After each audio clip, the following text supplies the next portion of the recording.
शिवकालीन वाघनखा आजपासून सामान्यांना पाहण्यासाठी खुली। साताऱ्यातल्या वस्तुसंग्रहालयात वाघनखांच्या प्रदर्शनाचं मुख्यमंत्र्यांच्या हस्ते उद्घाटन।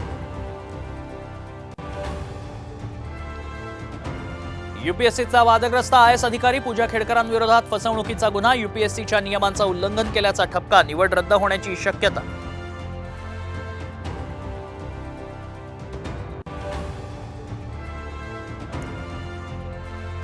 मायक्रोसॉफ्टचे सर्व्हर डाऊन, भारतासह जगभरातील विमान सेवा, बँकांच्या सेवेवर परिणाम, शेअर बाजारालाही मोठा फटका।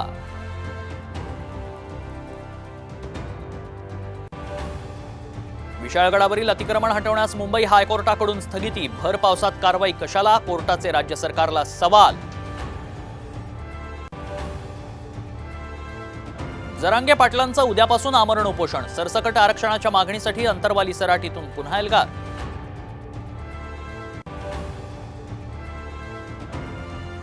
आणि अपक्ष उमेदवारांच्या चिन्हामधून पिपाणी आणि तुतारी चिन्ह गोठवलं। शरद पवारांच्या राष्ट्रवादीच्या तक्रारीनंतर निवडणूक आयोगाचा निर्णय, विधानसभेसाठी मोठा दिलासा।